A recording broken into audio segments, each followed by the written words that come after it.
Brigada News FM. The Music and News Authority is now broadcasting in different major cities in the Philippines. Brigada News FM National 93.1, Brigada News FM Cebu City 89.5, Brigada News FM General Santos City 93.1, Brigada News FM Zamboanga City 88.3, Brigada News FM Cotabato City 89.3, Brigada News FM Toledo City 103.1, Brigada News FM Puerto Princesa Palawan 88.5, Brigada News FM San Carlos City Negros Occidental 95.7, Brigada News FM Coronadal City 89.3, Brigada News FM Calibo Aklan 102.5, Brigada News FM Cagayan de Oro soon to air. Brigada News FM radio stations that will embrace and get the airwaves in other cities in the country.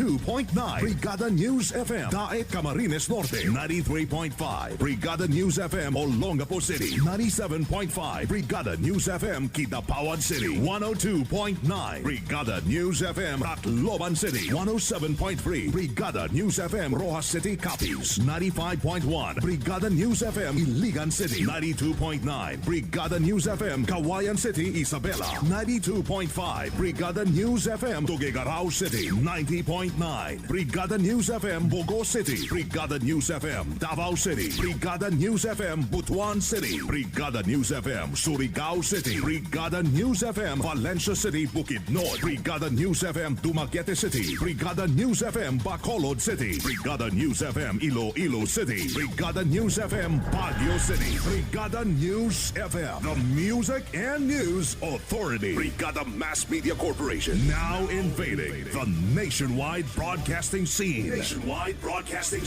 And will soon have its mark in Philippine radio.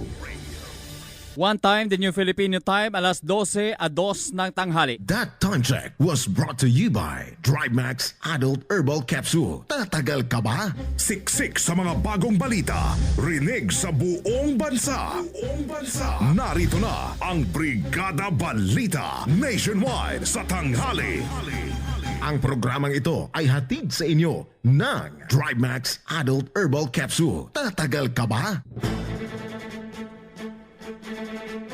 Brigada Balita Nationwide sa tanghali. Siksik sa mga bagong balita. Brigada Balita Nationwide. Brigada News Headlines. Talumpati ni Representative Bilio wala umanong epekto sa Pilipinas at China. Kampo ni PNP Chief Purisima, iginiit na ordinaryo lamang ang bahay sa Nueva Ecija kasabay ng pagbisita ng mga media. Samantalang liderato ng Senado, tiniyak na tuloy ang Makati Building 2 anomaly investigation laban kay Vice President Binay. At Representative Tiangco, binatikos ang kongresistang nagsusulong ng tsa-tsa. Brigada National!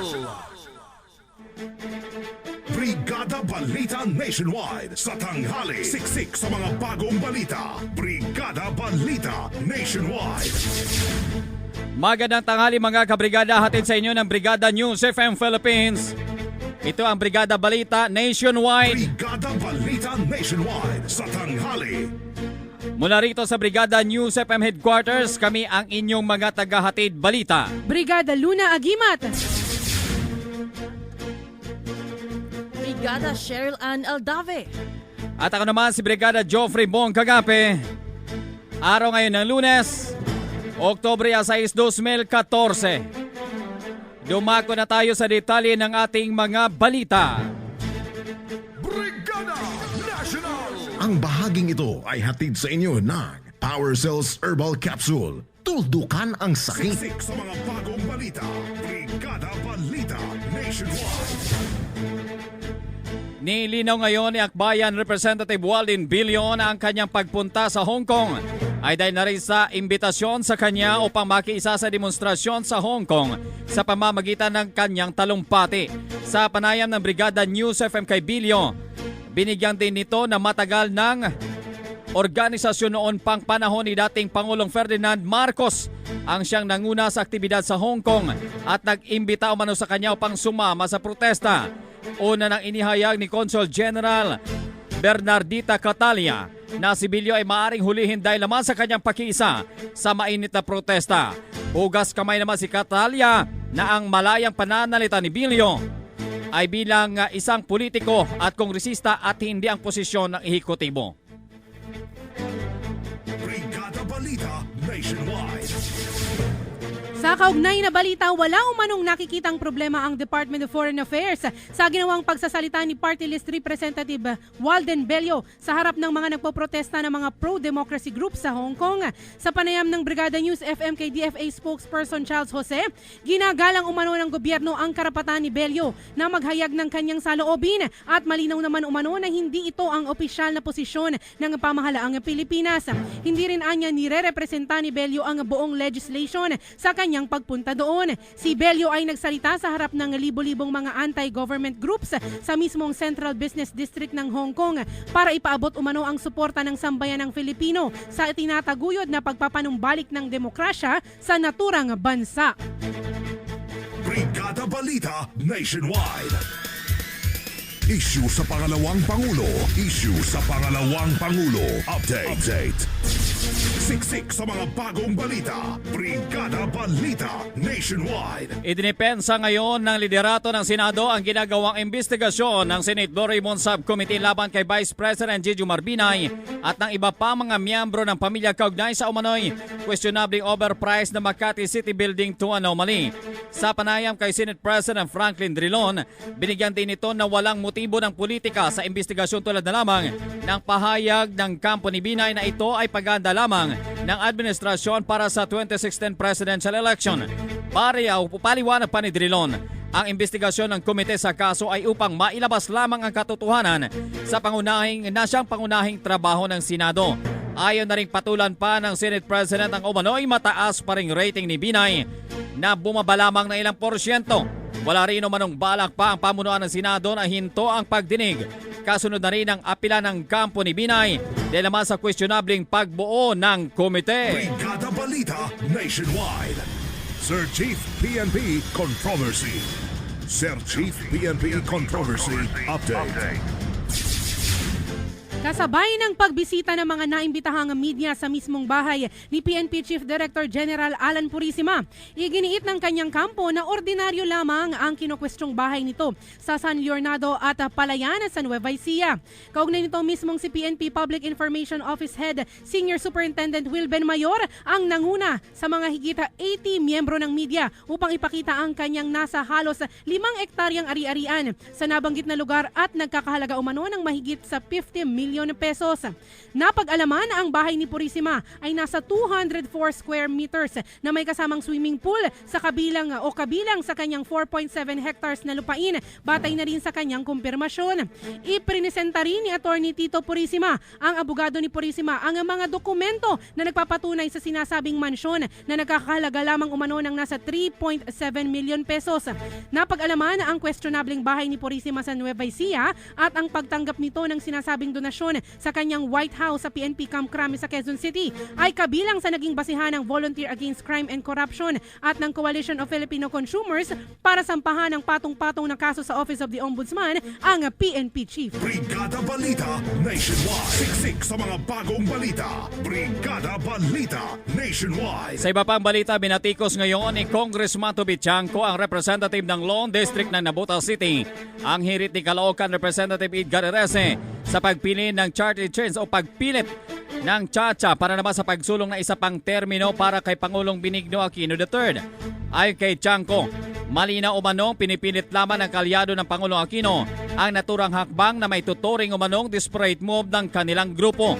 Napag-alaman na nagtakda ng caucus ang Liberal Party para pag-usapan sa kanilang plano ngayong 2016. Ito ang tahasang ibinunyag mismong ni Erese, kung saan inaasahan naman ng LP na sasabihin na rin ng Pangulong Noynoy Aquino ang kanyang political plans. Samantala, binigyan din naman ni Erese na wala umanong pakialam ang kanilang partido sa pangunguna naman ni Vice President Binay.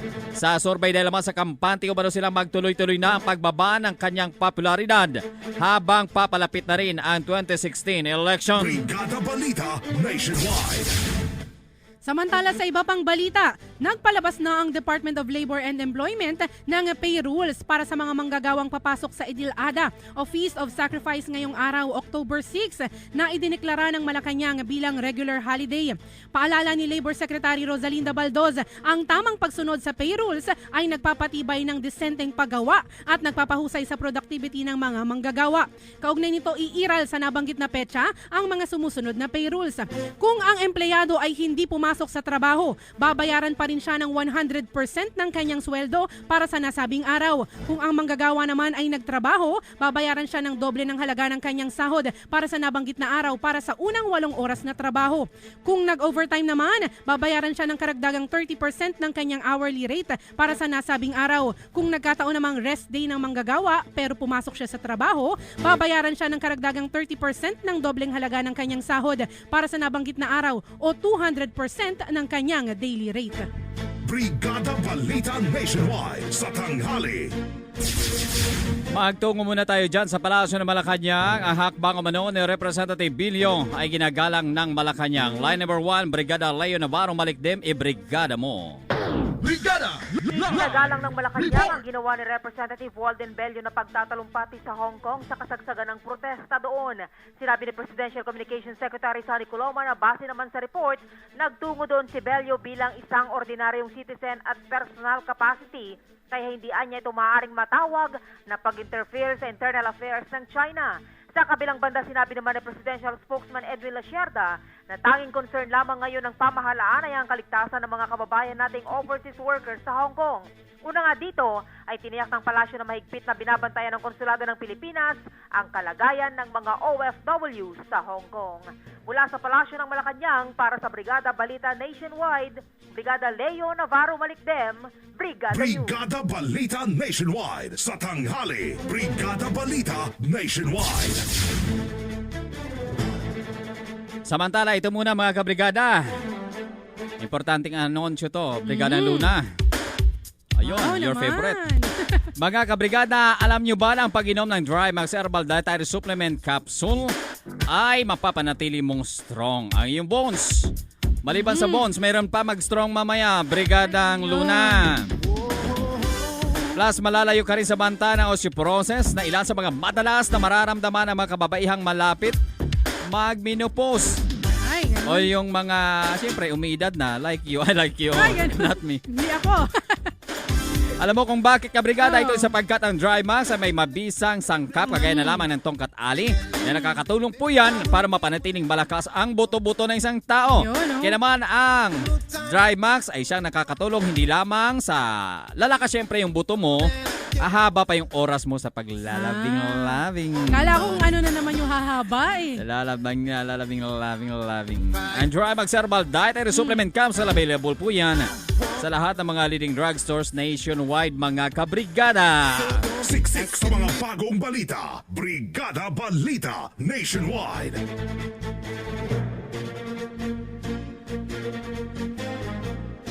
Tayo po ay naririnig mga kabrigada nationwide dyan sa bahagi ng Brigada News FM sa Cebu, Brigada News FM sa General Santos, Brigada News FM sa Zamboanga City, Brigada News FM sa Coronadal, at maging dyan sa may Brigada News FM sa Toledo City, at syempre maging dyan kabrigada Sa Brigada News FM o Puerto Princesa, Palawan, Brigada News FM San Carlos City, Negros Occidental. At syempre, ganun din sa Brigada News FM Cagayan de Oro City, Brigada News FM Calibo Aklan at Brigada News FM Daet Camarines Norte. Mga kabrigada, yan ang unang bahagi ng ating balita na siyang inihatid sa inyo ng Power Cells Herbal Capsule, ang Dry Max Adult Herbal Capsule. Mula pa rin dito sa Brigada News FM National, kami ang inyong mga kabrigada. Brigada Luna Agimat. Brigada Cheryl Ann Aldave. Galing ng training natin, Brigada Luna. No? Ako naman si Brigada Geoffrey Bong Kagape. Maraming salamat, Kabrigada! One time, the New Filipino Time mga kabrigada, alas 12:14 ng tanghali. That time check was brought to you by Power Cells Herbal Capsule. Tuldukan ang sakit. Nakakabahala kung may sakit ka na diabetes, cancer, lung problem, kidney failure, at iba pa. Nangangayayat na ako dahil sa sakit ko.